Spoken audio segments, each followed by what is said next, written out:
Welcome to the Gregory Nesmith Show, where we get personal about the news and the culture. It's that time of the week again, where we take you on a journey. Shout out to all the underdogs, to my people, and the occasional Trump supporter that might have accidentally found the show. We appreciate you all. And as always, to take you on the journey each week, you have your host, Gregory Nesmith, entrepreneur, also in the Spread and Special Stuff, and founder of the Underdog Stuff Company. And also, unfortunately, the proud owner of a cast that is on my hand right now that you will see once we get the Facebook Live up and running, or if you go to the live stream on WHCR.org for those who like to watch. And I'm sure at some point, Asha Davis, who is in Studio 2, will probably make some joke about the fact that my hand is in a very big cast right now. With that, though, she is in studio, and she is an award-winning advertising executive, comedy writer, and a paid stand-up comic. Yes, I am. And a proud Canadian representing Toronto, Torontonian. Canada, Torontonian, and it's not just Drake that's from there. Shout out to the Six and to Mr. Do Right and Kill Everything Drake. One of the best acronyms turned into a rhyme of all time. With that, if you want to go on the journey with us today, you can join in at area code 212-650-6903. That's area code 212-650-6903. And please call in because today is a special occasion. Today is a special occasion. It is the 50th episode, 50. We've done this 11 times. This is the 50th episode of the Gregory Nesmith Show, which started back in November of 2016. And it is also the 1-year anniversary. That last year, on November 22nd, at the stroke of midnight, the official premiere of the Gregory Nesmith Show happened. And now, 50 episodes later and a year later, we now have the fortunate opportunity to do this show still every week. But instead of late nights on Tuesdays, we've been able to bring you underdog stuff every Sunday from 1 p.m. to 3 p.m. and grateful for it. So throughout today's show, which today's show is titled, We Made It, we're going to make sure we take some opportunities to acknowledge you for going on this journey with us, acknowledge some of the past guests that we've had on the show, and to make sure we celebrate this big moment because a year is a pretty long period of time and we have made it.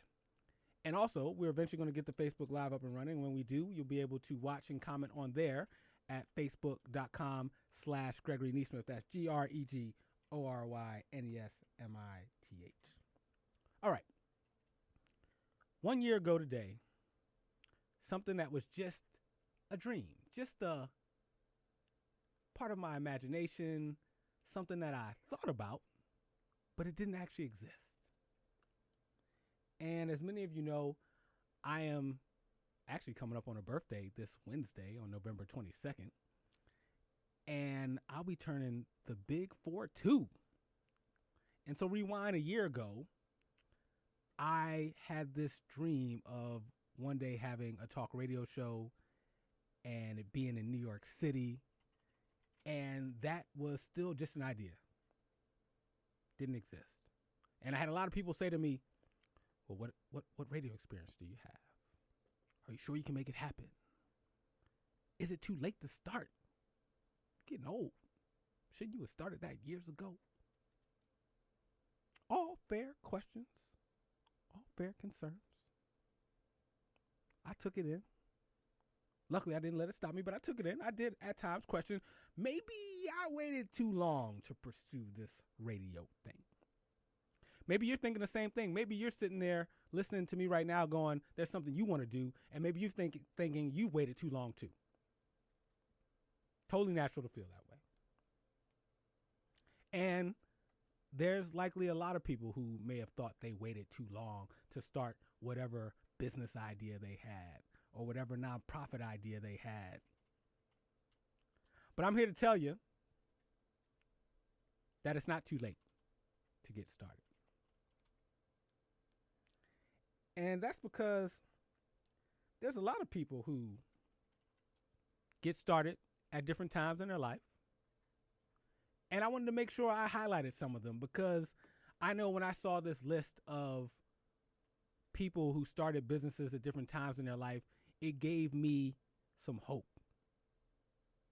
And also some realistic optimism that it is never too late to start. So, to anybody who's in their teens right now listening, shout out to any of the underdogs of my people or the occasional Trump supporter that might have accidentally found the show. Shout out to any of you who might be in your teenage years. It's not too late for you to start something. You know why? Facebook. Mark Zuckerberg was in his teens. I believe he was 19 years old when he started what would become Facebook. So if you're an underdog and in your teens, it's not too late. You can start Facebook or whatever your Facebook is. You might be saying, Gregory, I'm no longer in my teens. I'm in my 20s now. Is it too late? Can I start something? Have I waited too long? Does fortune side with those who dare? Does fortune side with the youth? Underdogs, if you're in your 20s, I got news for you. It's not too late for you either. These are some of the people and businesses that were started by people in their 20s. Ever heard of Steve Jobs and Apple? He was in his 20s. Any of my motorcycle riders out there? Shout out to folks on their Harleys. Arthur Davidson started Harley Davidson when he was in his 20s. Anybody ever Google anything lately? Anyone? I know I use Google for a lot of things. Larry Page over at Google, he was in his 20s when that started. Because guess what? It's never too late. Underdog stuff turns 1 year old today or this week. And I'm glad that I didn't think it was too late. But I know some of you are still listening going, again, teenagers, folks in their 20s. You're like, I'm older than that though, Gregory.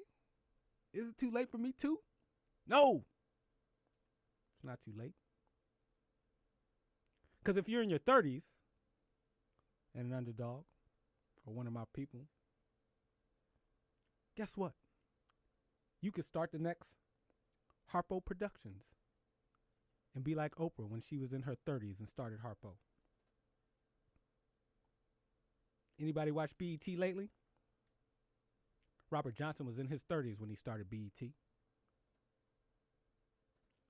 And for all those folks trying to make it through the rest of the year who may not like their jobs, trying to hold on for that bonus to start the year off, getting ready to go to their holiday parties, about to start dropping resumes and start looking for a new job, you might be using LinkedIn.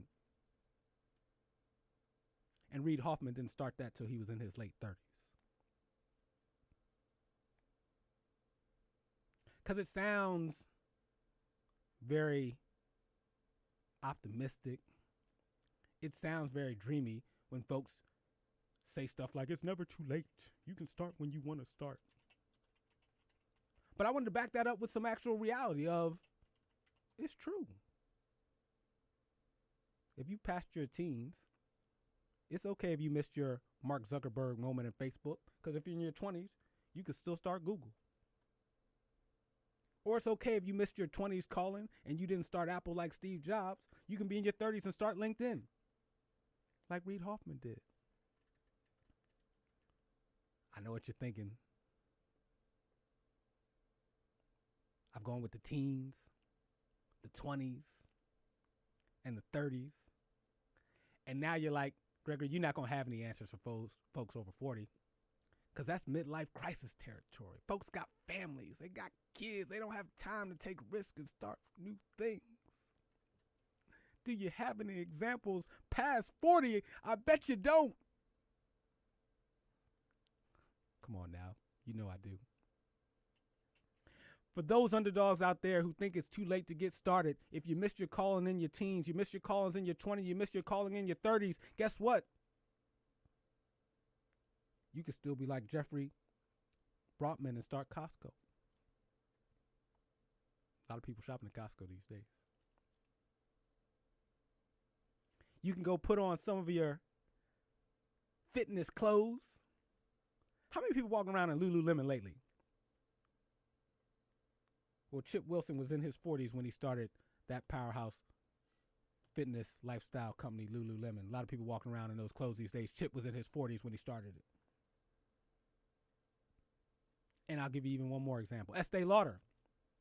Started by Estee Lauder, who was north of 50 years old when she realized that it wasn't too late for her to start. So as I come up on the year anniversary and the 50th episode, and thinking back to a year ago when I questioned, was it too late to start? Did I miss my calling? I'm glad that I didn't stop. I'm glad I started. And then the goal is hopefully that one day someone will be reading a list of people who started stuff in their late 30s or in their early 40s. And hopefully Gregory Nesmith and Underdog Stuff will make that list. And hopefully you'll make that list too. Now, all that being said, I used to think that the start was the hard part. You know how people say the hardest step is the first step. I'm here to tell you, after a year now of doing what we do here, some of the late nights that Asha Davis and I have had when we used to do the night shift, along with Kirsten Magwood, who would join us during those times.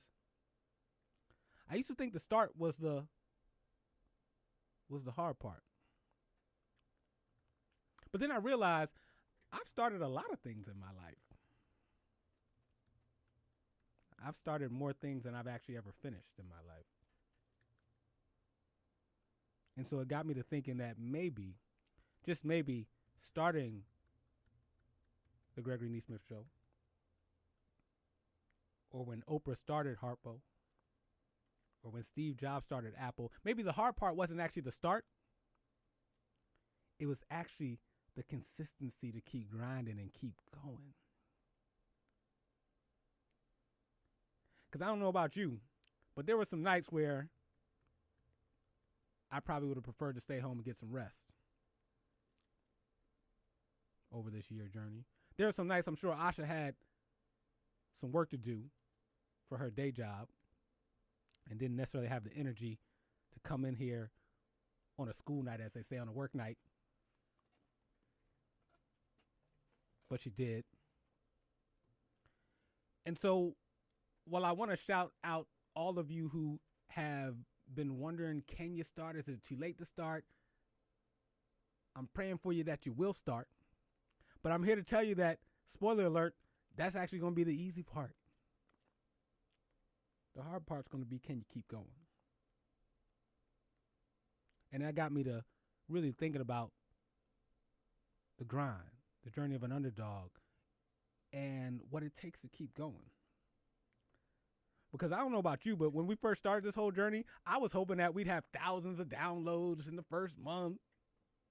We get picked up by another radio station. Maybe we'd be nationally syndicated by now. We'd have able to monetize the podcast. Right? That's what I was thinking. I mean, we doing all right. Aren't we number 33 in the self-help category? In society and culture. Society, but that. That's what I'm saying. That's even better. better. Yeah.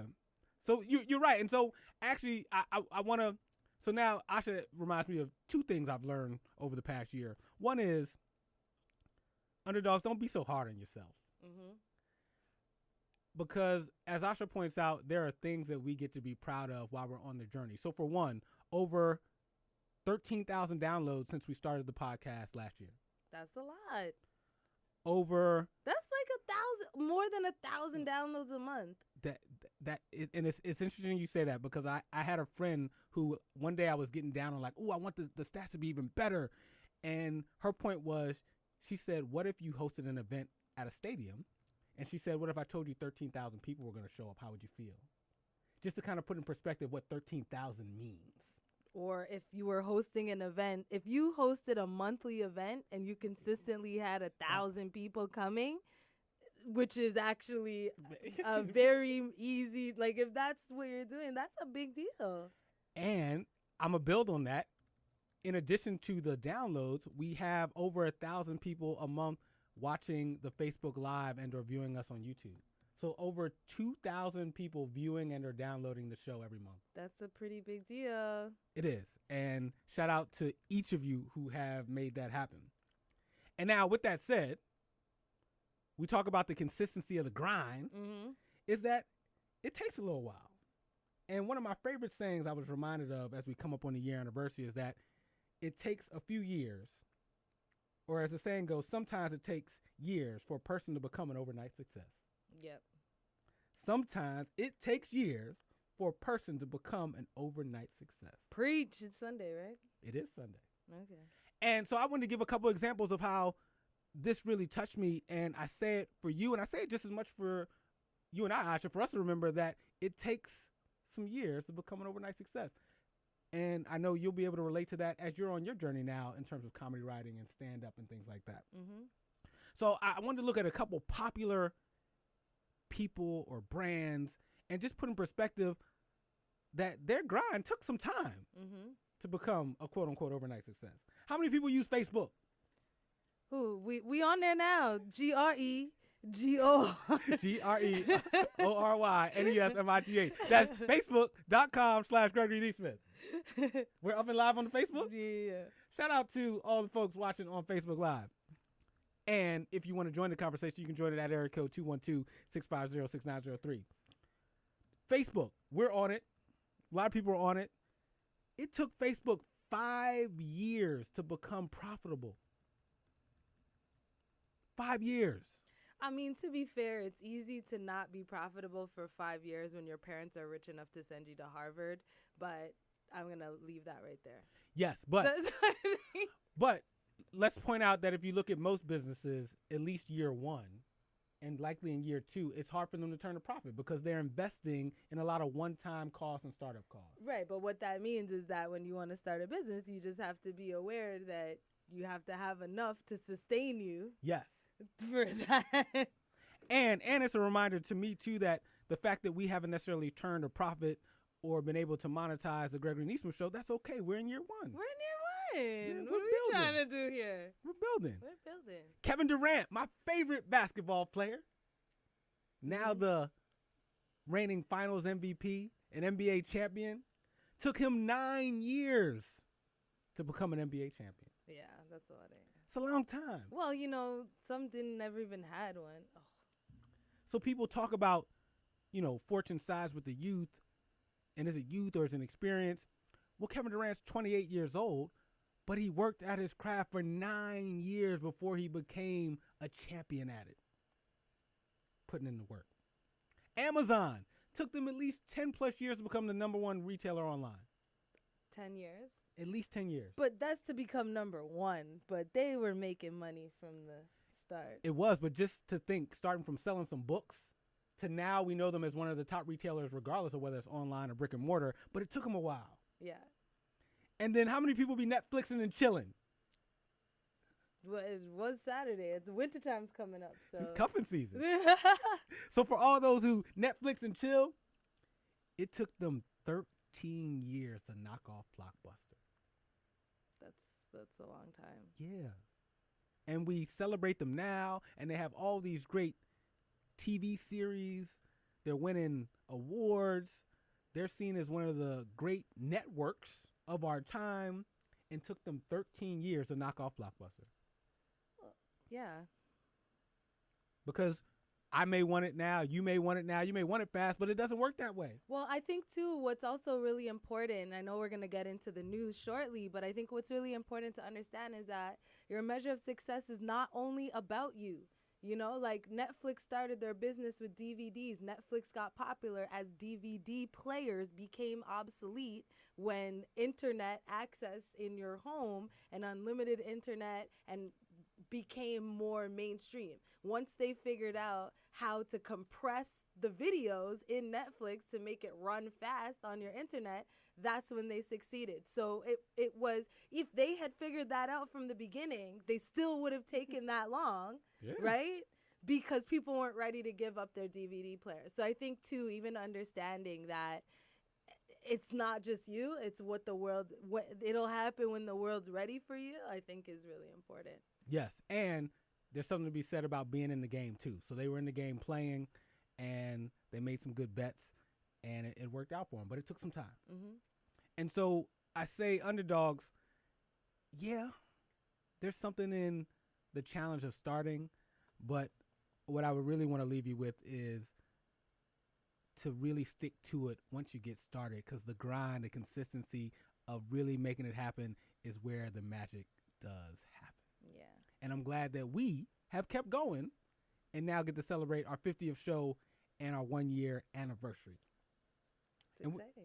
And with that, we're going to take a quick break. Mm-hmm. And then when we come back, more of the Gregory Nesmith Show. Today's episode, we made it. And as always, we're going to get into some unstuff, some of the unavoidable news of the week, some of the unbelievable, some of the underrated. And actually, in hour 2, we might even have an underdog make a special appearance. And that's Robin Hood, who was one of our original guests on the premiere episode of the Gregory Nesmith Show, which was 1 year ago. Can't wait. With that, more of the Gregory Nesmith Show after this break.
Welcome back to the Gregory Nesmith Show. Hey. Where we get personal about the news and the culture. Yeah. Shout out to the underdogs. Shout out. To my people.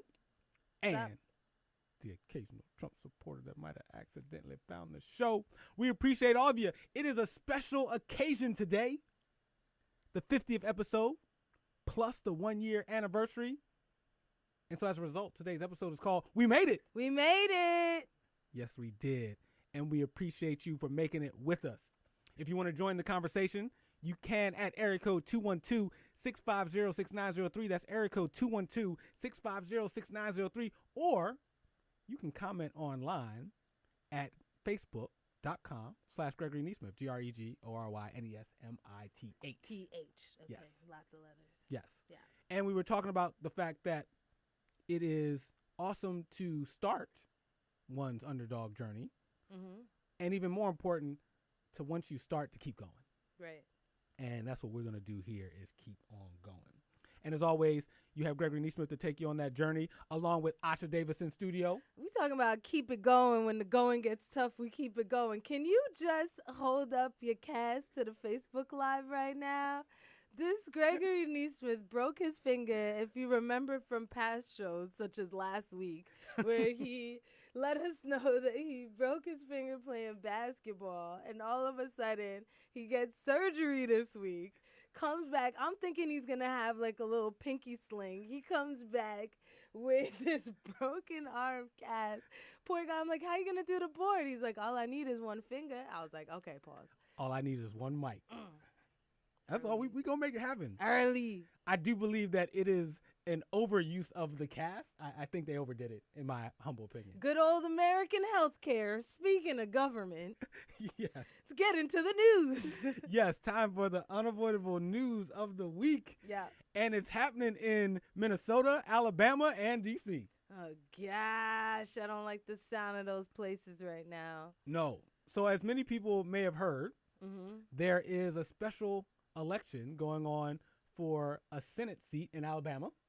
That was vacated due to Mr. Jeff Sessions. Yes, Jeff Beauregard Sessions. Yes, not my man's. No, that's not your man's. No. And you don't want to. Like, he's got caught up with Russia, a whole bunch of stuff. He's just, you want to stay away from Jeff right now. But his seat is up for special election on December 12th, and currently running for Alabama Senate to fill that seat is a Democrat called named Doug Jones, and a gentleman named Roy Moore.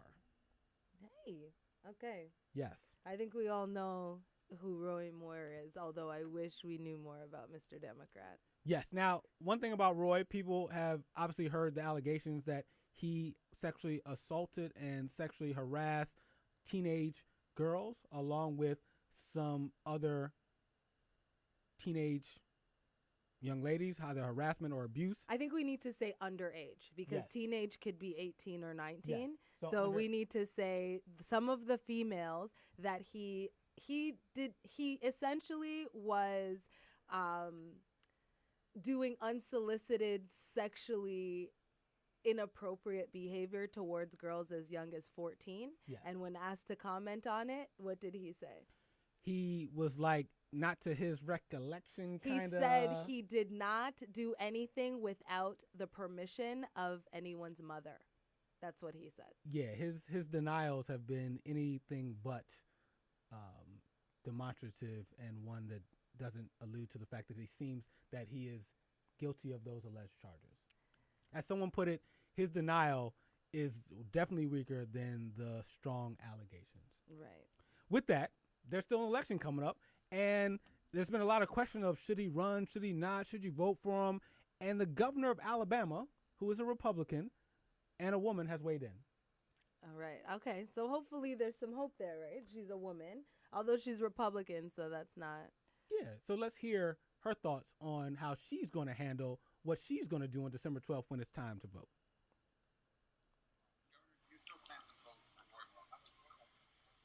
I will cast my ballot on December the 12th, and I do believe that the nominee of the party is the one I'll vote for. I believe in the Republican Party and what we stand for, and most important, we need to have a Republican in the United States Senate to vote on the things like Supreme Court justices, other appointments that the Senate has to confirm and make major decisions. And so that's what I plan to do, is vote for the Republican nominee, Roy Moore. Tom. Governor, are you going to be proud of your vote for Roy Moore? Every Alabamian has a right and duty to vote to determine who their U.S. Senate person is going to be from Alabama. And yes, I'm proud to vote, and I hope every Alabamian will be proud to cast their vote. And do you believe any of the women that have That was the governor of Alabama. And just want to play one more quick clip from her because during that same press conference, reporters asked her, does she believe the allegations against Roy Moore? Do you believe any of the women that have brought accusations against Roy Moore? I certainly have no reason to disbelieve any of them. The timing is a little curious, but at the same time, I have no reason to disbelieve them. Mary? Oh, okay. Yeah. And that is the governor of Alabama giving her perspective on choosing the Republican team over a very troubled individual of Roy Moore as a candidate. She's essentially saying, I believe that 40 years ago, you had inappropriate relations with 14, 15, 16, 17-year-olds. However, my need to ensure that there is a Republican in the Senate that's going to vote the way we want them to vote supersedes morality in that case. Yes, because at least in her opinion, there is something worse than an alleged sexual predator, and that something worse is a Democrat in office. That's where we are right now. That I feel like that just sums up American politics, right? It's not about it's actually just politics. Like it just actually makes no logical sense. The only explanation is, well, that's politics. Yeah, folks are siding with their team regardless of the troubles of the individual. But I mean, at the same time, it's kind of on both sides, right? We have Democrats that are embroiled in a situation. We do, and that came to light with the recent news about Al Franken, who is the senator from Minnesota, who was alleged to have sexually harassed a woman who he was doing a tour with, a comedy tour. Yeah, so essentially, the woman was a reporter. I'll just pull up her name here. But essentially, the woman was a reporter, and she was on sort of like a performance team. You know how like comedians, musicians, they go around to military bases around the world, and they sort of perform for them, right? Yes. She's also a model as well. Now she's a reporter, but at the time she was a model. This was back in 2006. And essentially what happened was while he was out there, Al Franken took a inappropriate photo, basically pretending to grab her boobs while she was sleeping, and took a photo of this, and then also wrote a sketch basically with actions of the two of them kissing. Yes, essentially. And so the woman has alleged that he sexually assaulted her related to the kiss, and then the sexual harassment related to the photo that has been circulated. Yeah. And this is, of course, during a time when a lot of Democrats were going very hard at Roy Moore, and now all of a sudden the idea of the conduct of a Democrat related to sexual harassment or sexual assault is now in the news. And it seems that the Republican Party, the Democratic Party, us as citizens are having a challenge trying to figure out what to do about both. Are they the same? Are they not the same? How do we treat them? Do we believe the accusers? Do we not? And right now it seems that folks are more in a partisan tizzy than they are about potentially getting to justice. I don't know, though, because I do think that it's very unfair, and I know we have a clip, but I do think it's very unfair to lump some of these things in the exact same way. I think that, you think about people, trying to manipulate 14-year-old girls is much different than somebody sort of playing a joke, however inappropriate that it might be. You know, we think about somebody like Roy Moore and some of these Republican people from Fox News who have a history and a legacy of sexual assault towards women. And, you know, you see other cases on the other side where, you know, if it's one, but obviously Republicans are more vocal about jumping out at things. So you didn't really see President Trump comment about Roy Moore, but we certainly did see him comment about Mr. Franken, didn't we? Yeah, it's getting real, unfortunately, more complicated than I think it should be. Yes. I think it is fair to say that there are different levels of or different degrees of these type of allegations. Obviously, assaulting a child is seen as different than sexual harassment of an adult. However, both are considered to be wrong and should, like, both shouldn't happen. Right, but they're not on the same scale of 10. No, but I think what I think we get to be careful of, though, is I think back to when the Me Too hashtag and that movement became very top of mind for us the past few weeks. Yeah. And I remember reading a lot of the posts, most of them by women, about sharing their Me Too stories. And I remember one of the things I was touched by and noticed is that there were a lot of people or women saying they didn't feel like they could say something because they didn't think that their Me Too rose to the level of some other people's Me Too's. And I remember thinking, it's sad that there's this relativism, or my story doesn't count because it may not be as egregious or as bad as your story. And so while I want us to be careful about lumping Roy Moore in with Al Franken, I also want us to be careful of not being dismissive of the sexual harassment and sexual assault that happened to that woman related to Al Franken. Yeah, no, you're absolutely right. You're absolutely right. And so that's what I want us to do is let's be mature adults here. And while a misdemeanor may be different than a felony, in both cases, those who have been a victim have the right to feel their pain, have the right to be acknowledged, and some form of apology and punishment should come in both cases.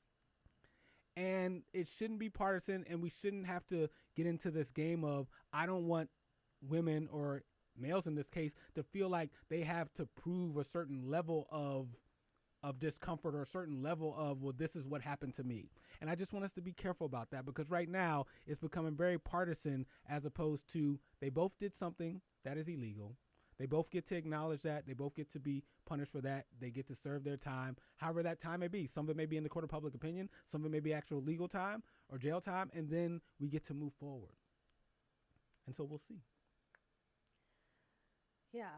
I mean, I think, you know, what it definitely does bring to life is, and certainly you've articulated this in your point, is that, you know, as women, even, you know, as a woman, it's almost like these certain instances of things are of, you know, casual, the word assault, even I have a trouble using the word assault, because like, I think of assault as somebody like forcibly did something to you against your will, which in the way that you just explained it, there's various sides of the continuum to even that sort of word itself. But, you know, women go through these sort of casual experiences of people taking liberties with our bodies. Yeah. I can say that on such a daily basis. Like, I mean, I'll tell you guys, like, I had a show. I do comedy stuff, and I had a show on Friday, and I had an instance where somebody grabbed my butt.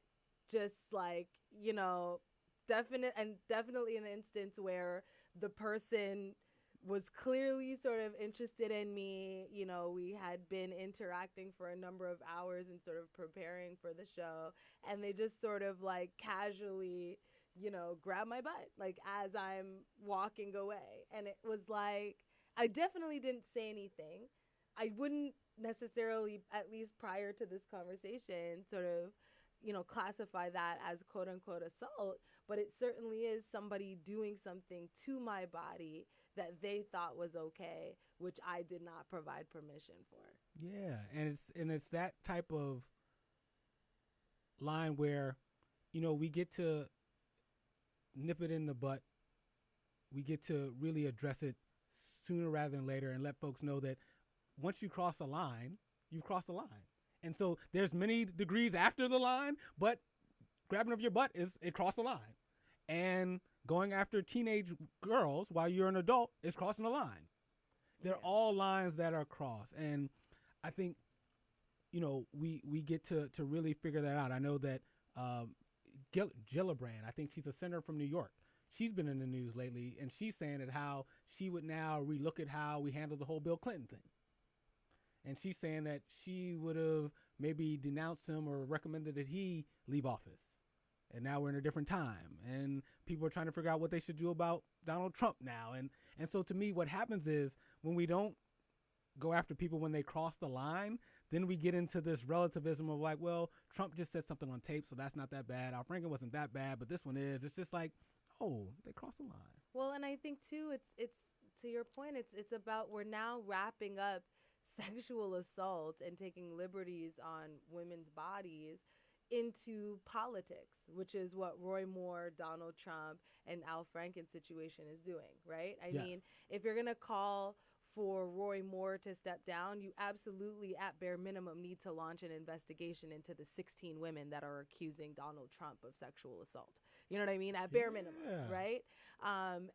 However, then you think about the greater good, right? Because Al Franken is sort of having calls for him to step down, for something that happened, 11 years ago that could have been sort of innocuous, there's arguments on both sides, but you think about the greater good that he's trying to do as a Democrat in the Senate. And some of the things, if you actually watch, prior to this incident, Al Franken is one of the most vocal people in those sessions where they're confirming those crazy people that Donald Trump keeps electing or recommending to be part of the government. So if you saw, Al Franken's interview of Jeff Sessions, if you saw Al Franken's interview of, some of the other people that Trump has recommended, like he is one of the harshest critics. Like some of his questions have actually made some of those people that have been recommended have to step down, So then it's like you think about things like that. You think about the positive things he's doing to push like pro-climate agendas and things like that. And then you think about somebody like Roy Moore, who the Republicans want to save him so that they can continue to infringe on the rights of LGBTQ people, so that they can continue to make the lives of people of color increasingly more difficult, so that they can continue to give tax breaks to the extremely wealthy. So then you think about, the greater good and what's more needed. And it's like, why is sexual assault mixed up into this conversation? But it is, and it's almost like unavoidable, And it shouldn't be, because the greater good is actually relative. Because I'm sure there were people who let Harvey Weinstein let his things go because the greater good was he created jobs and he made people money. The Alabama governor feels the greater good is they want certain Supreme Court justices voted for, and that there's a greater good from her perspective. And then you mentioned there's some people who believe that some of the things and democratic principles that Al Franken fights for are greater goods. But what happens is greater goods are all relative. Whether you cross the line and done something that is harmful and illegal is not. And so I no longer want the two to be intertwined, because we get to have, there's good people who are conservatives and there's good people who are Democrats. We shouldn't have to be like, well, I just got to take these two. We shouldn't. It shouldn't have to come down to like, we just got to take it as it is. Roy Moore isn't the only Republican who can run for the Senate in Alabama. Al Franken isn't the only Democrat who believes in democratic principles who can run for a senator in Minnesota. They're not. So we don't have to like believe that they're the only two options. And also greater good is relative. Crossing the line, sexual harassment and sexual abuse is not.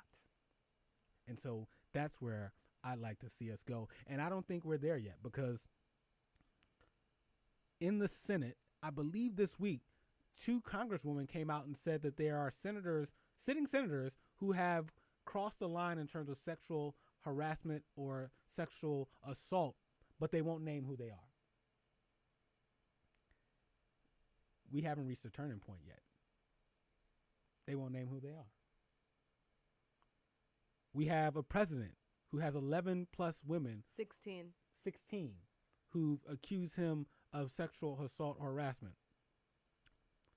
Nobody's asking him to apologize or step down. So we haven't reached a turning point.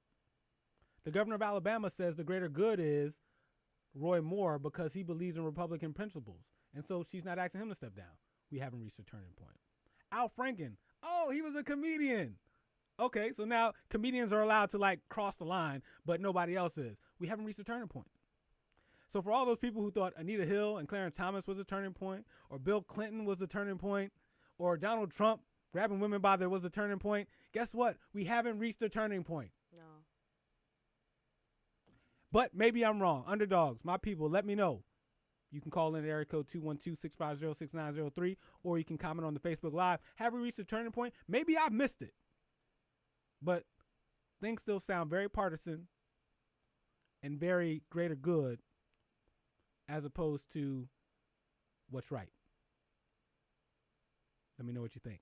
We'll take a quick break and then more of the unavoidable news. And today's episode, we made it after this break.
Welcome back to the Gregory Nesmith Show, where we get personal about the news and the culture.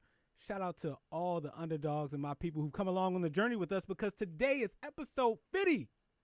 We've done this 11 times. It's been a year now, and it is officially the 1 year anniversary of the Gregory Nesmith Show, and we appreciate all of you for going on the journey with us. As always, in studio, Gregory Nesmith and Asha Davis. Hi. And we've been talking about some of the unavoidable news that's been going on, and unfortunately, sexual assault and sexual harassment have been very heavily in the news. Obviously, not something that's new in our society, but something that seems to be obviously more in the news than it has been lately. Yeah, and I mean, at least it's nice to see that people feel empowered by the groundswell that's going on right now, and it feels like, at least bare minimum, people who are the perpetrators of this type of behavior now recognize that there are significant repercussions for their actions that are not just go to jail. Yes. And like a lot of things, the hope is that we as a society get better with time, more enlightened and more conscious, And so this is part of the raising of consciousness of our country and of our society. So I'm all for it. And with that said, there's still more work to be done. Mm-hmm. With that, there was also some unavoidable news happening in Congress, again, with senators and House of Representative folks. And this time it has to do with our money. Taxes. Yes. I don't know if you heard, but Donald Trump called this the biggest tax cut ever. Is anything not the biggest ever? Like, is anything he does just regular? Not according to him. Right. Okay. Everything is very Trumpian, which normally means that it's more talk than actual reality. Right. But the House of Representatives passed a tax bill, and so they're halfway through to potentially becoming a law. They still have to have the Senate do some things, but they passed a tax bill that turns out isn't very friendly to the people. To which people? To the people, like all of us, to citizens. So is there any citizens that it's good for? If you're a corporation. So it's good for business, not for people. But isn't business good for people, Gregory? Well, if you're a Republican, yes. If you're a sensible, common sense person, no. Can you explain?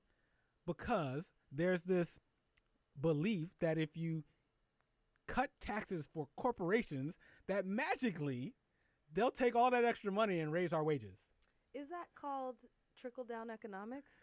Trickle-down economics, which it's at best it's a slow leak, and actually I don't think there's a leak at all. Yes, because I don't know about you, Asha, but if you had a business and all of a sudden someone just gave you more money, is the first thing you're going to do is like, oh yeah, let me take all these extra profits and raise the wages of all my employees just because.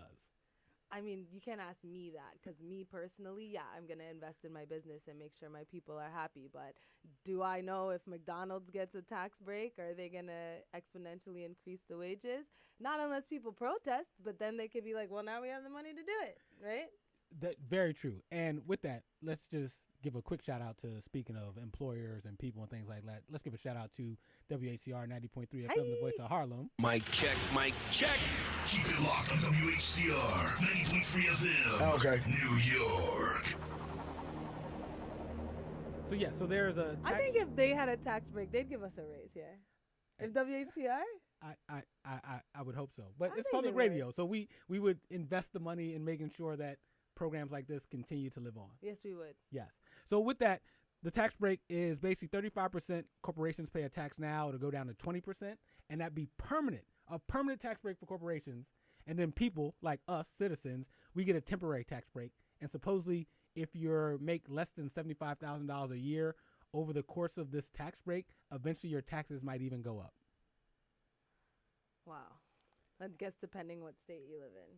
Depending on what state you live in and your income. But basically, if you make less than $75,000 a year, no matter what state, and then if you live in a state like California or New York, your taxes could potentially as an individual go up. So the largest tax break ever has taxes going up potentially for those who will be considered average, hardworking Americans. Yeah. So much for Donald Trump looking out for the working class, the white working class, right? That's what he was supposed to be looking out for. Well, he's not looking out for black people either. There's a lot of black people that make that amount of money too. He's looking out for corporations.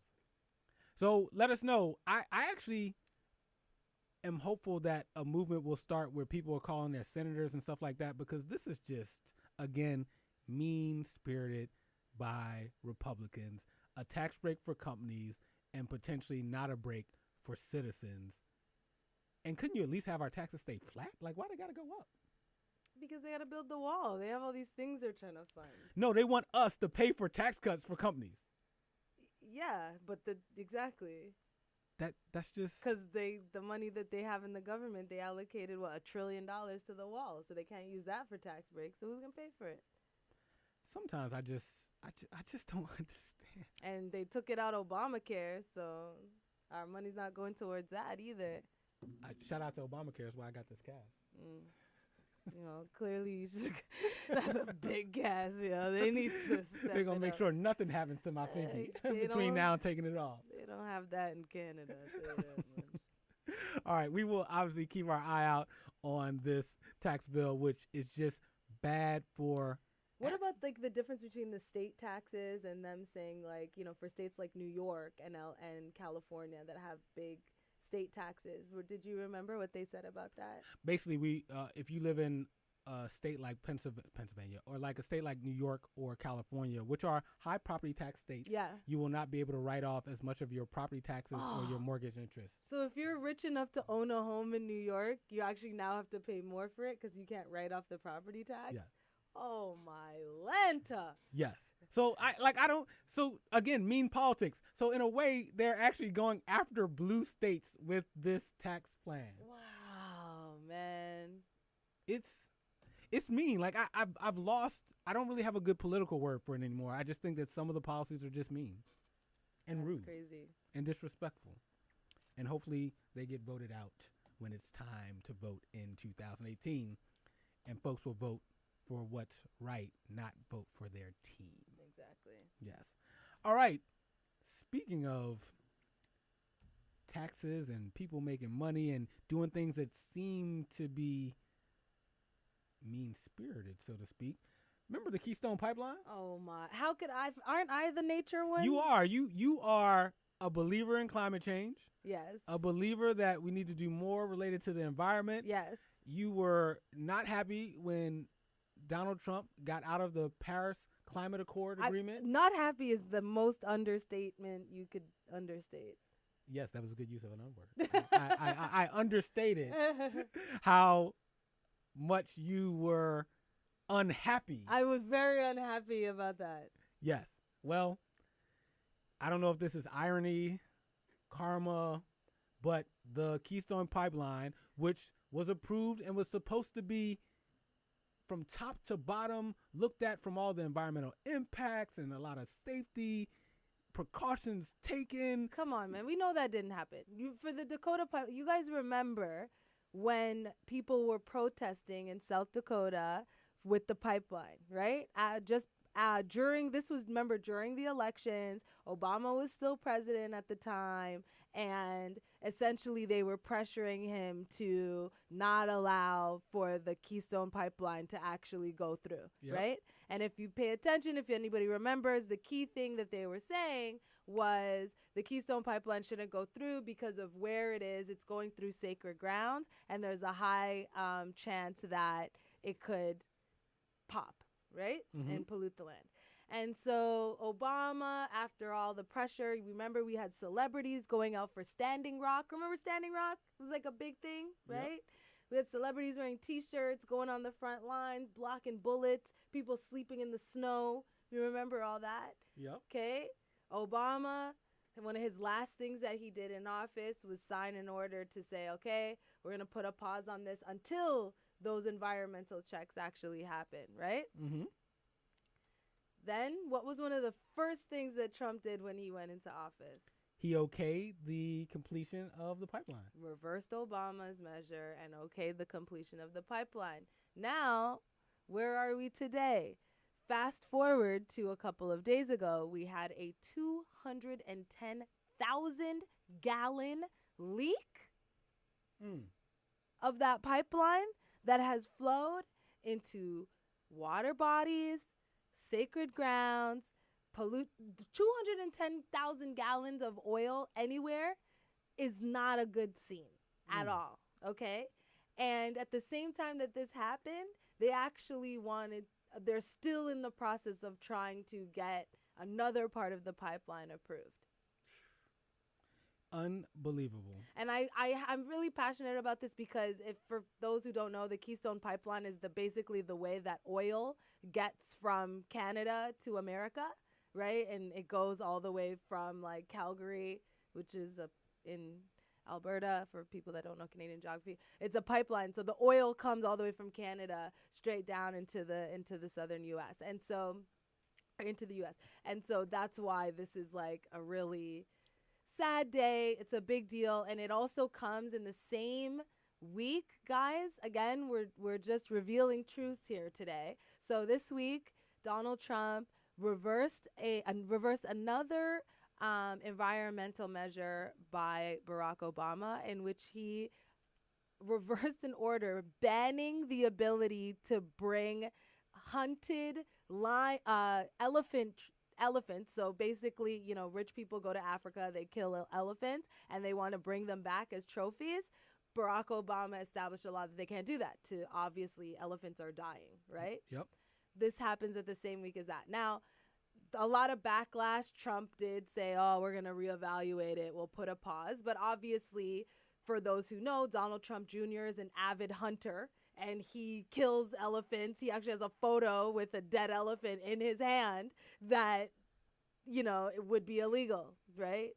Also, the Trump administration this week passed a new law that allows hunters to hunt and kill bears while they are hibernating. Okay? That's crazy. I'm sorry. Okay, this is my rant on the environment, but people don't know this. They don't talk about this because there's so much other crazy news that's going on. Yeah, at least he reversed the elephant. At least he reversed it. Why would you put that on the table in the first place? At least he reversed it. Well, I was trying to find. It's only public pressure. Well, and it's probably still going to go through. It's a good example of public pressure can sometimes have things work out differently. I was finding the silver lining in what was a barrage of bad environmental news. Okay, Mr. Optimistic here. Yeah, we gotta keep pushing. We gotta keep pushing. Gotta keep pushing, keep finding. As Young Jeezy says, Yes. Keep on pushing. Yeah. So with that, we're gonna take a quick break, and then when we come back after the break, we're going to do some celebrating. Oh, we're gonna pop some champagne. We're gonna figuratively, we're gonna pop some champagne. It is and literally the 1 year anniversary of the show, and we're gonna have one of our first ever in studio guests, which was Robin Hood. She's a hip hop MC and actress. She was on our first premiere episode a year ago. She's gonna call in and join the show, and also we're gonna talk about maybe some of the things we're thankful for because next week is Thanksgiving. Oh, that's amazing. Can't wait. Yes, so more of the Gregory Nesmith Show and today's episode. We made it. We made it. After this break.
Welcome back to the Gregory Nesmith Show, where we get personal about the news and the culture.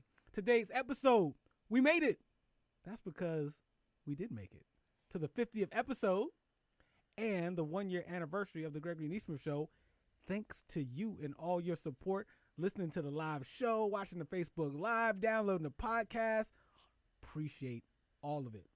And shout out to our listeners who, without you guys, we definitely would not still be here. Thank you for sending congratulations from Elizabeth. Appreciate it. We've been getting a lot of great comments congratulating us on the 1 year anniversary. Really appreciate you guys. Thank you, Keon, for saying congrats.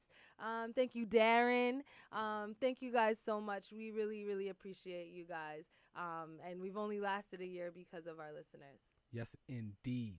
with that, it's time to get into one of our new segments called Like, Unlike, or Block. Mm-hmm. Because today, the world is social media everywhere. Every time I pick up my iPad, my iPhone, my laptop, I'm looking at my LinkedIn, my Snapchat, my Instagram, my Facebook.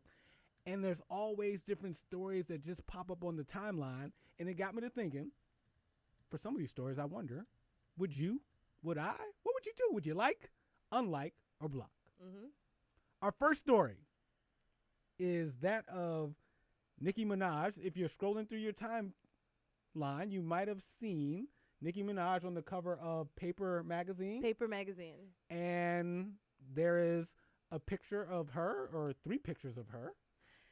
Yes, let me jump in here since I'm the pop culture expert. Yes, and then I'll let you know whether I'm going to like, unlike, or block.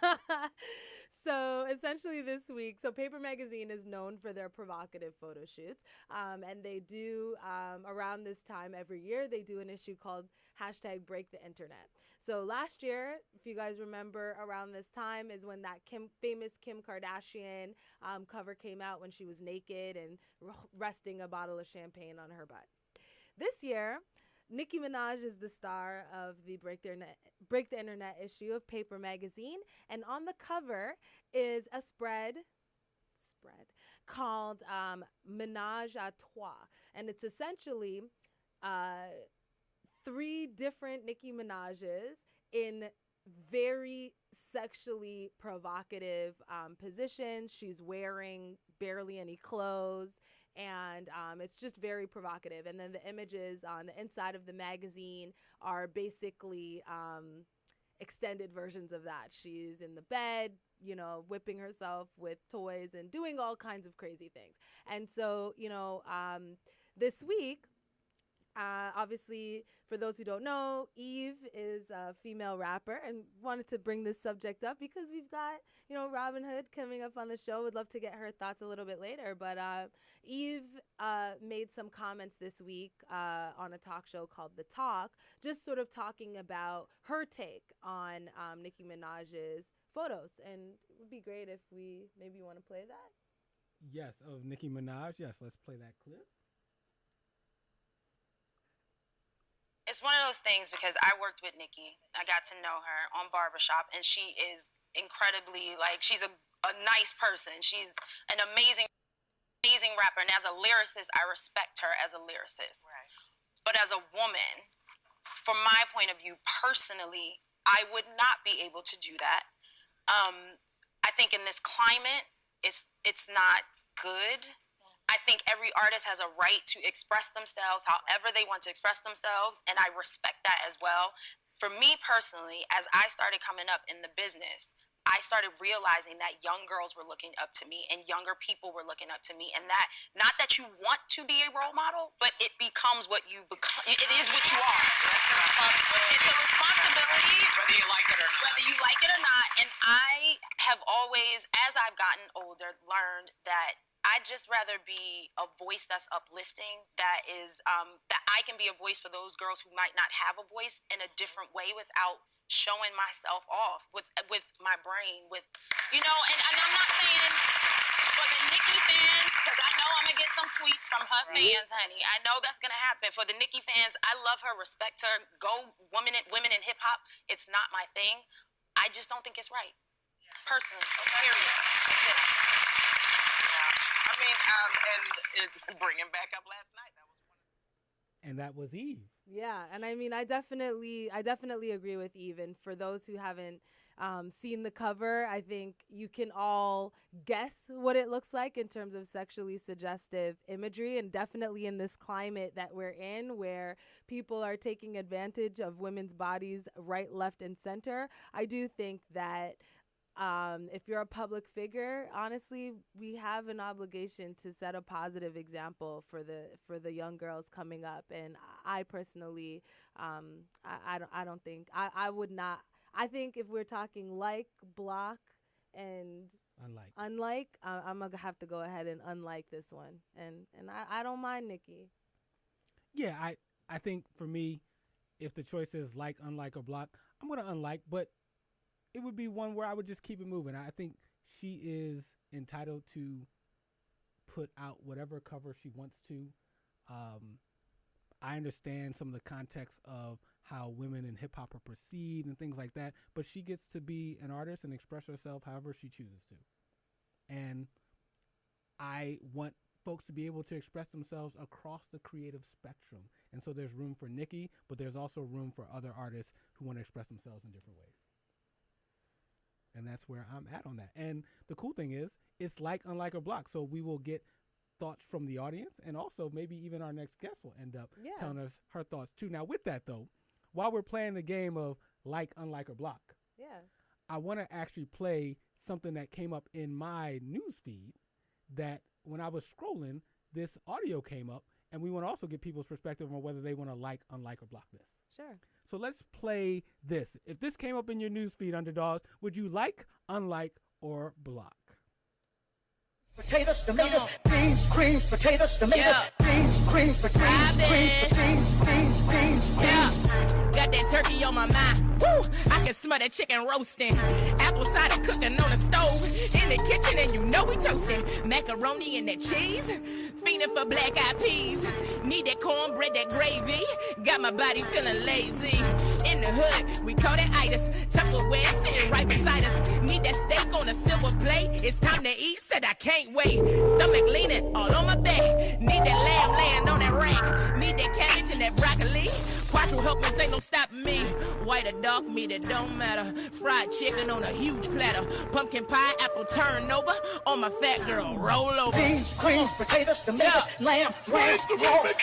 Beans, greens, potatoes, tomatoes. I got that chicken. I got that chicken. Beans, greens, potatoes, tomatoes, lamb, ram, roll. Beans, greens, potatoes, tomatoes. Well, now, would you like, unlike, or block that? I'm a double like that. Well, we have the pleasure of, I'm going to double like it too. And normally when we do like, unlike, block, we don't actually have the person who is responsible for the clip that we just played. But in this case, we actually have Robin Hood, hip hop MC, and actress on the line. Robin Hood, are you there? I am here. What's good? Philly is in the building. Hey, the 215 is chilling in the 212 today. That's what I'm talking about. How you feeling? How y'all doing? Hey, we're grateful, right? It's that time of year where a lot of folks are like really starting to think about their blessings. And today is the 50th episode of the Gregory Nesmith Show and the 1-year anniversary. Hey, congratulations. I know you've come a long way, brother. Congrats. Hey, we appreciate it. And one of the reasons why we wanted to have you on is because you, Robin Hood, was the first in-studio guest on the premiere episode of the Gregory Nesmith Show on November 22nd, 2016, last year.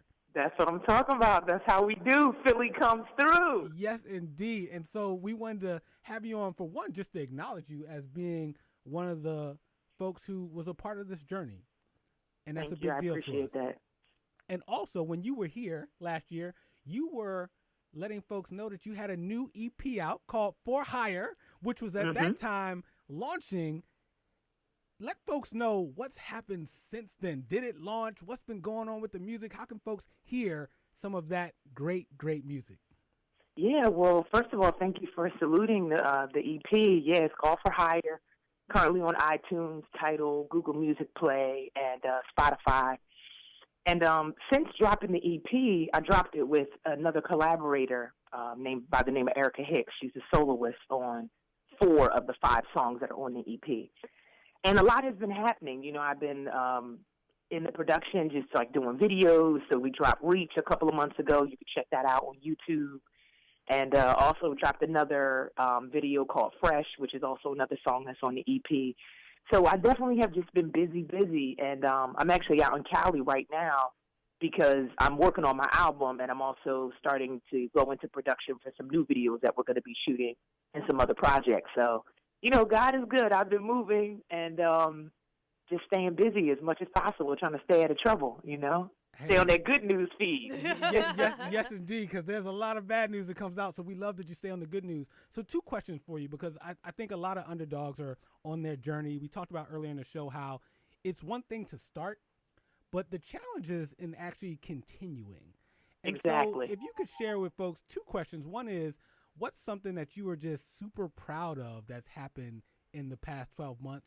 And then also, what's something that you haven't gotten to yet that you plan to get to in 2018 that you didn't quite get around to in 2017? Wow, those are some really great questions. And moving forward is what you're talking about. And I feel like that's, a good place to just be in your life in general. One of the things that I can say I'm really proud about, which has happened in the last 12 months, has actually happened to me in the last, I say 12 to 15 days. So basically, I've just been on this journey to really want to be bi-coastal. And as you mentioned, I'm an actress as well as an MC. And so for me, I need to constantly be in areas that are going to allow me to promote my music and to promote my artistry, as an actress as well. And so ever since coming out of graduate school, I think I shared with you before, I went to Yale to get my master's in acting, and I started writing music when I came out of school.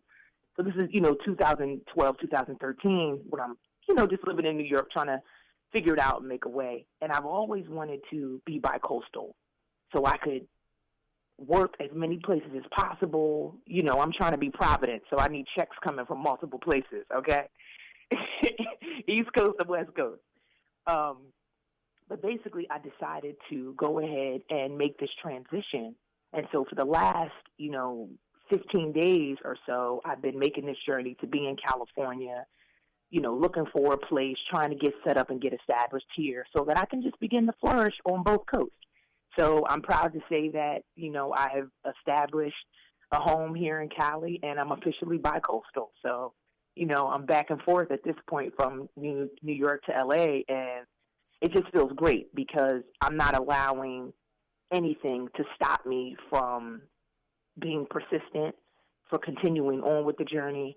And like you said, it's easy to start, but the continuing process to continue to push yourself further and further and further, it's huge. And we have the tenacity as human beings to do that. We just have to want to and push towards thriving, Yeah, and be committed to it. And so now I can no longer just say that you're the 215 representing also the 212. What area code are you being in Cali now? 323. So it's the 215, 212. Look, I'm everywhere. Falling.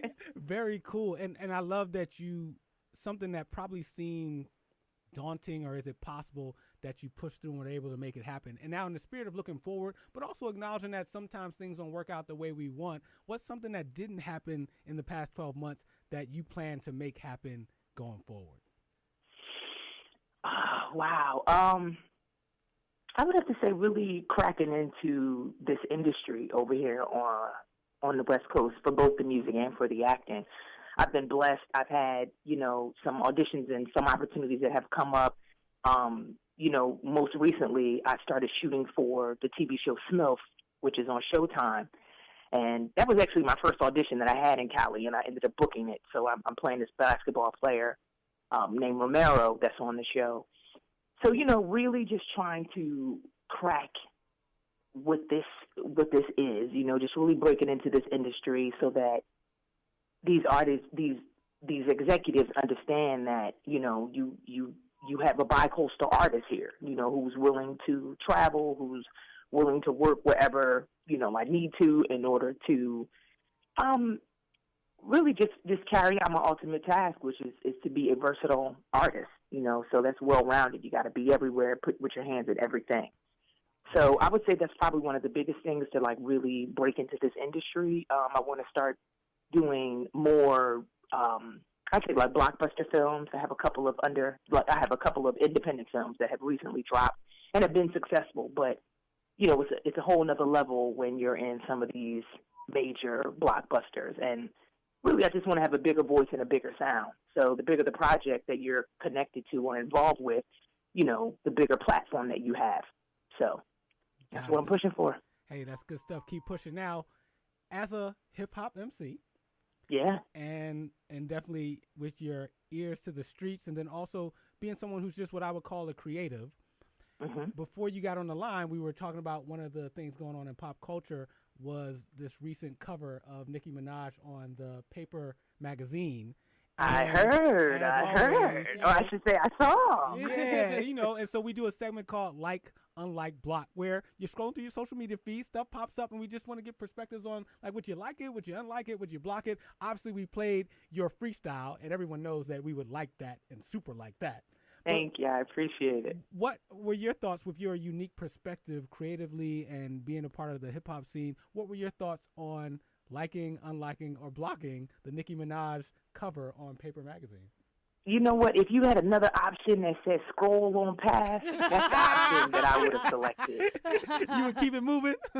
I would keep it moving. And I tell you why. I feel like Eve, again, Philly's own, really said it best. We have an obligation to create a positive just space, I think for young people who are, well, young and old really, but people who, listen to music on the regular and they just want that quality. So I feel like we have a lot of young girls, a lot of young guys that are coming up and they're looking at you. And so you are an influence, whether you choose to accept it or not. You are a role model, whether you choose to accept it or not.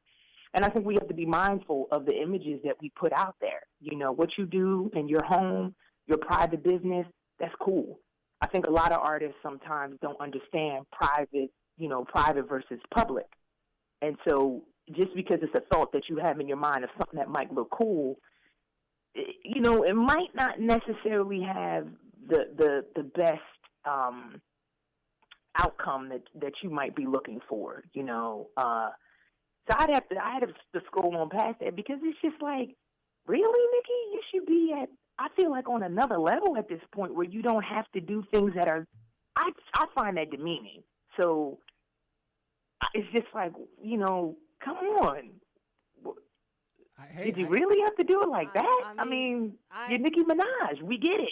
I absolutely agree with that. And I mean, I definitely know that definitely being a female in this industry, especially when you first start out, a lot of the times, you come up against situations where people want to manipulate what your image is, and exactly. You have to either, as an artist, decide if you want to allow that or not. But certainly once you've been able to, make it to a certain level of success, you have more control over what your image is and how that ends up getting projected. And I'm on the same page as you. I stopped and unliked it because I'm just like, this is just not acceptable. But you have so much influence, so much control over your persona right now. Why would you choose to do that?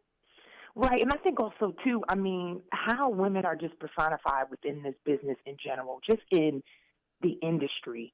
It's really easy to show a woman nude on screen, but they're very quick to not necessarily show a male.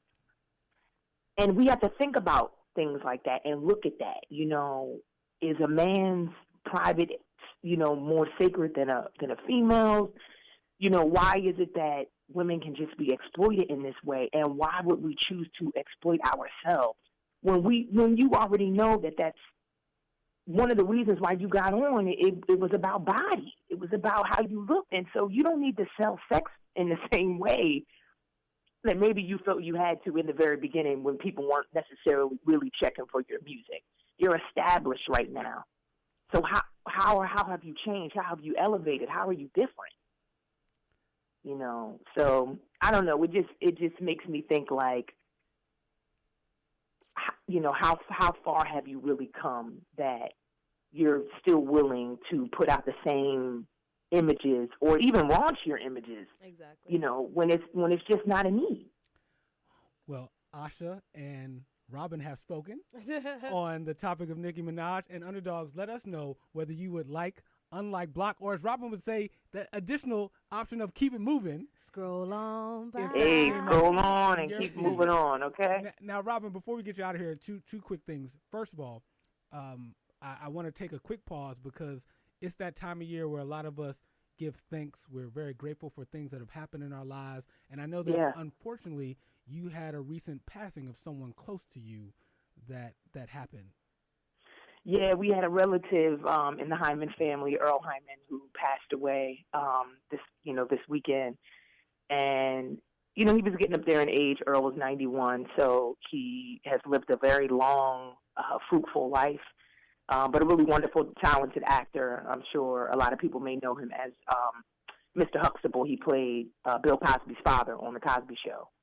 And he was also Panthro on the Thundercats. Oh, wow.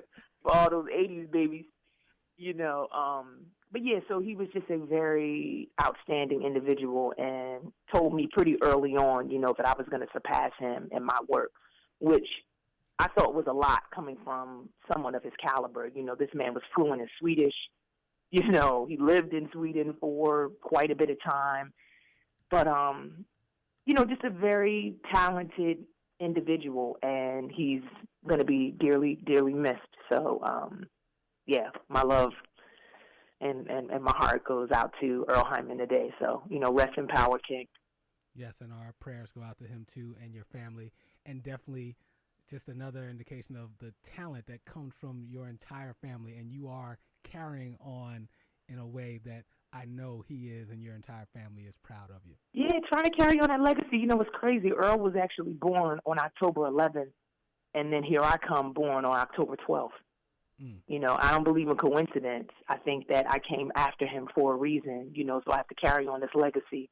So shout out to him, and also Phyllis Hyman, who was another, great woman in the industry who was of the Hyman family as well. So, I've been affected by the music and the acting. So what can I say? Yes, indeed. Now, before we get you out of here, how can folks, if they want to hear more of Robin Hood, or if they want to watch you, like maybe their Friday nights, they want to be watching Blue Bloods or something like that, how can folks get more right. Catch Robin me Hood? on Blue Bloods. Hey, I don't forget. Remember, you a big deal out here. Nah, thank you. So people can definitely check me out on the gram, on Twitter, Facebook, at Robin Hood Fans, ROBYN. Oh, I'm sorry. Actually, I just changed it. Praise God. That's one of the things I've been wanting to do. I wanted to change my platform name, so it is now Robin Hood Music. No more Robin Hood Fans. So Twitter, Instagram, my website, ROBYNHOODMUSIC, RobinHoodMusic.com. And, tune in to Blue Bloods on Fridays, 10 o'clock, CBS. Check me out as Dr. Emil Cooper. Hey, see, we be having some big dog underdogs coming through here. Yes. With that, I got to get you out of here on this because we're going to end with your freestyle, which we played to lead into the segment. But before you go, what are your top 3 favorite Thanksgiving foods? Oh, come on, stop playing. Top Macaroni 3. Number cheese. 3, number 2, number 1. Collard greens. Okay. And the third one, I'm going to have to go with that turkey, like all day. Okay, so collard greens, turkey, and mac and cheese. That's right. Hey, everybody, you've been listening to Robin Hood, hip-hop MC and actress.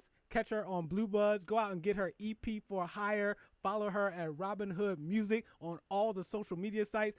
We appreciate you being part of the premiere episode last year and coming to celebrate with us this year. You already know. I'm proud of you, man. Y'all keep pushing, keep moving forward. Love to you and Asha. Yes, indeed. The 215 to the 212 to now the 323, right? Let's go. All right, now, more underdog stuff after this break. Thanks, Robin. Thanks, Robin. You already know. Happy Thanksgiving. Happy Thanksgiving, y'all. All right, now. Yeah, got that turkey on my mind. Woo, I can smell that chicken roasting. Apple cider cooking on the stove. In the kitchen and you know we toasting. Macaroni and that cheese. Fiending for black eyed peas. Need that cornbread, that gravy. Got my body feeling lazy. In the hood, we call that itis. Tupperware sitting right beside us. Need that steak on a silver plate. It's time to eat, said I can't wait. Stomach leaning all on my back. Need that lamb laying on that rack. Need that cabbage and that broccoli. Quattro helpers ain't no stopping me. White or dark meat, it don't matter. Fried chicken on a huge platter. Pumpkin pie, apple turnover. On my fat girl, roll over. Beans, greens, potatoes, tomatoes, lamb, ram, beans, greens, potatoes, tomatoes. I got that chicken. I got that chicken. Beans, greens, potatoes, tomatoes, lamb, ram, beans, greens, potatoes, tomatoes.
Welcome back to the Gregory Nesmith Show, where we get personal about the news and the culture. The pop culture. Well, I intentionally left out I know. because every now and then, but we talk politics, pop culture, and personal life. Yeah. And shout out to Robin Hood, who was just on the phone lines with us, celebrating our 50th episode and 1-year anniversary. She is bi-coastal now. Right? She got pros in different area codes. Yes, indeed. From the 215 to the 212 to the 323. Love it. Do you have bi-coastal aspirations, Asha Davis? I sure do. I'm already bi-country. So I'm 416-718-212. And I've definitely spent some time in the West Coast and looking to spend some more time out there. Did you just use 2 area codes for New York? Yeah, because my work phone and my cell phone. What? You don't have to say 646. I got multiple numbers though. I know, but it's like 212 represents all of New York. That's not what other people like. Oh, I got 212. I don't want no 347 646. They live in the city. Some people live in the Bronx. No, I didn't know if you were like considering Brooklyn like its own. Like now that you hang out in Brooklyn, like it's Brooklyn, I'm USA. going with the phone numbers I got. Okay, 718 is the Bronx. Nah, I just made that last part up, but I got them numbers. Okay. 718 is Brooklyn. So you're bi-country, and then do you also want to be bi-coastal? Yeah, that's what I was saying. I spent some time in the West Coast this year, and I'm definitely looking to spend some more out there. Okay. Yeah. Very cool. So is that going to be like your new thing for? Because I asked Robin Hood what she's most proud of for the past 12 months, and then maybe something that didn't happen that she wants to happen. What are you most proud of for the past 12 months? And then what's something that didn't happen that you want to have happen? Definitely the past 12 months, really taking charge of my comedy and taking strides to make a lot of positive progress and build on the momentum of both my comedy writing, stand-up, and comedy acting, I think has been probably one of my favorite things about 2017. And then what's something that you didn't have happen in 2017 that you are looking forward to actually making it happen going forward? I didn't do any international travel in 2017. So this is like probably one of the first years in a long time where I haven't gone anywhere, really, like besides Canada pretty much. So definitely 2018 is going to be the year where I get to explore another country that I haven't been to. So the U.S. doesn't count as international travel? Nah. I've been to multiple places in America and Canada, but I haven't gone to Europe or Africa. Okay. Yeah. Very cool. Yeah. Awesome. And I'm thinking, for me, I'm most proud of that we made it to a year. In your whole life, that's what you're the most proud of? Well, one of the things I'm most proud of. Okay. Also, I'm most proud of, well, probably my whole commitment to the reset. So my whole entrepreneur journey. Yeah. So the fact that I will end this year being a certified professional coach, a year under my belt of having this show, the LLC and trademarking of the Underdog Stuff company, which has been established. So this whole kind of maturing and creating of something that was an idea that holistically has become a lifestyle, a way of life, a business. It's happening. Yeah, and I mean, not only that, but this year you launched this show. You have the Manhattan Neighborhood Network show from a video standpoint. You've been getting clients, gigs, getting paid to do what you really love to do. It's crazy. And you moved into a new apartment that has the most ballerific outdoor space. I mean, what other people do you know have a hammock outside in New York City? It's good living. There's a hammock on the outside, a rocking chair in the back. It's good living. So thank you for putting that all in perspective. So I would say definitely proud of that. And then I would say in terms of things that didn't happen in 2017 that I want to see happen going forward, probably 2 things. One, travel. Just like you, I have not traveled a lot, and I owe it to myself to get some travel in and get some breaks in, which I haven't been as good about. Mm-hmm. And then lastly, I still think when it comes to and sometimes this comes up in the uninhibited segment, but I think just in terms of my romantic and my love life, and wanting to. That was a goal this year? No, I'm saying something that didn't happen this year that I want to see happen next year. Oh, but did you want it to happen this year? I think we're getting into uninhibited early. Let me get my popcorn. I think if I was honest with myself, that even though I may not have been fully ready for it to happen, I think I did want it to happen. And so I go into next year having learned a lot from this year when I talk about like my social life, my romantic life. And 2018, I am hopeful for it to be just as amazing in my romantic life as 2017 was amazing in my professional life. You hear that, ladies? 2018 is the year to shoot your shot and become the future Mrs. Nesmith. Okay? So, Gregory, we all know with guys it's all about timing, right? And so 2018 is the time. 2017 could have been the time too, because Sundays you're not even busy watching football. You got all this extra free time to remember that you're single. Come on, ladies. Yeah. We hope this NFL boycott goes again next year, because all of us is gonna come home with husbands. Have nothing else to do except be in a relationship since we don't have football. Because they don't got football Monday, Thursday. Fair. Sunday. International games starting at 9 a.m. Fair enough. And so my question for you underdogs out there is, be mindful and give some thought to stuff that you're really proud of yourself for this year.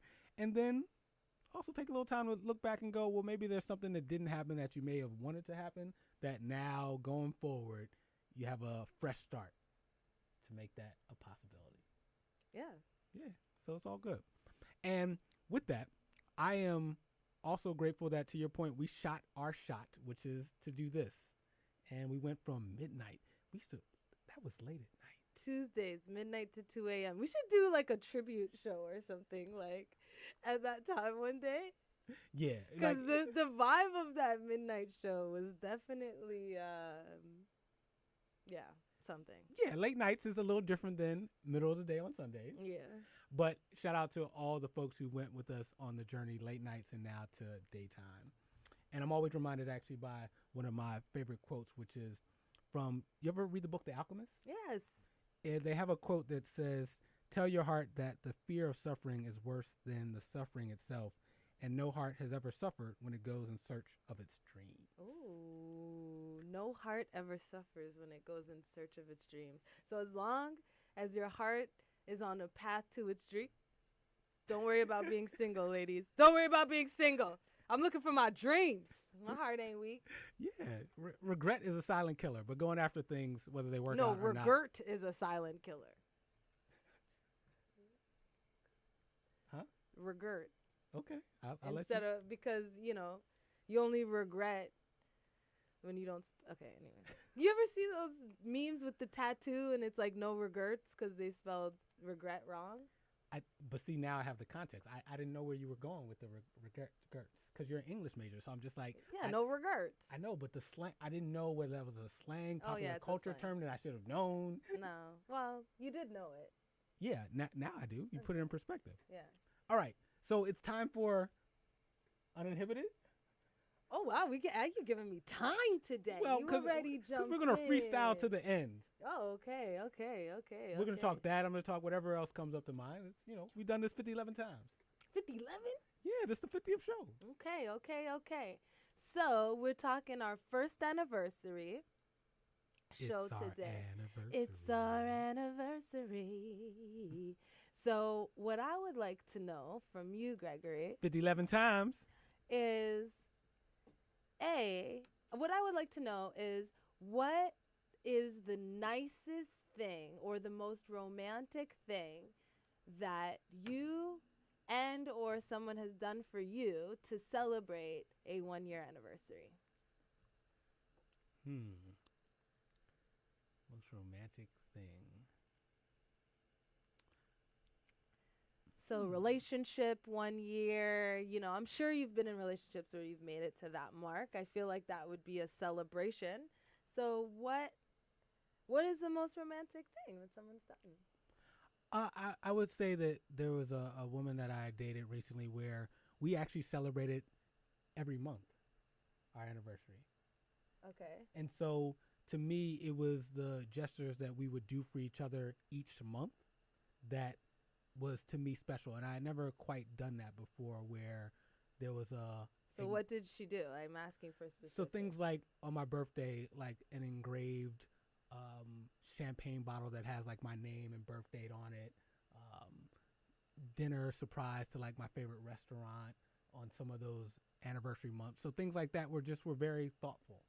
All the way from things where you have to like plan in advance to get stuff engraved, all the way to like making sure I would be at my favorite restaurant. Wow, that's really PG, Gregory. Was there anything that was done in the bedroom? Any things like that? Any little surprises? Any role plays to sell something that you're like, if we make it to a year, we're gonna do this? No, I'm a pretty simple guy. Okay. The things like the champagne thing and the what dinner. What did you do for her? I would do things that were special too, special gifts. Like what? Flowers, thoughtful card, taking her to a place that maybe we met the first time at, things like that. Okay. Yeah. To me, it's just about being thoughtful. Okay. Surprise and delight. Okay. All right. Well, that was not the most revealing, uninhibited question. Because I'm a pretty, I know pretty simple guy. I know that there's some things, you know, what are things, what is I'm going to take my last 40 seconds here. So we talk about 2018. What is something that you're looking, like what could be something that would pleasantly surprise you that a woman would do for you that she's never done? Maybe plan like a weekend getaway for me. Okay. Plan a weekend getaway. You hear that, ladies? So if you want to be Mrs. Nesmith in 2018, plan a secret getaway because 2018 is the year that he's ready to put a ring on it. Okay? Okay. Yeah. And with that, I do want to end with just some thank yous. So one, a big thank you to WHCR 90.3 FM, the voice of Harlem. Shout out. Shout out to Angela Harding, who is the program director here, and Tina Dixon, who is also on the staff and team here. They make this whole thing work, and they deal with all of us DJs and talk show hosts every week to put out quality programming that really, really mirrors the diversity of this community that we are part of in Harlem and the surrounding areas. And I also want to make sure that I shout out the fact that it's that time of year where a lot of people are giving, right? Mm-hmm. There's Small Business Saturday, there's Giving Tuesday, and all this stuff that's coming up over the next couple weeks and days. And I want to request that for folks who've enjoyed this show and enjoy listening to this public radio station, that they take a moment to go to WHCR.org and go to the contribution page and make a contribution to support public radio, to support this show, so that programs like this can keep on happening. And it's important that we have independent voices and stations like this. And so please go out and support WHCR.org and go to the contributions page and make a contribution to support public radio. Also, a shout out to Kirsten Magwood, who was one of the folks who would come here on Tuesday nights and give her time and her talent to make sure we put on the best show possible. And awesome that she now has her show called The Best of the Best. Best of the Best. Which comes on in our old time slot on midnight on Tuesday nights. So shout out to Kirsten Magwood and all of her time and dedication to help us get to where we are today. And then also shout out to the day one. Who, Mr. Nesmith? No, Oscar Davis, who was called in to the first ever test run show on election night. And then from then on out would be in studio holding it down both on air, which everyone, you get to hear and see her on air, but you also may not have the same privilege of seeing the stuff that she does behind the scenes in terms of helping us actually produce and put together a show so that what you see hear and listen to every day is at the quality that it is. So I appreciate you for coming in on school nights and work nights and finding a way to be like locked in, engaged, bringing the energy and your talent to this stage. And so this show is where it is also because of the work that you've put in. And I would like to say thank you, Mr. Nesmith, for creating a platform for underdogs that we can all shine. You know, thank you for putting your time, your effort, your energy into making this show what it actually is, because again, same thing, people don't see all the work that you do behind the scenes. To make this 2 hours, it takes more than 2 hours. That is very true. And with that, our final thank you is to you, the underdogs, to you, my people, and even you occasional Trump supporters who get on my nerves sometimes.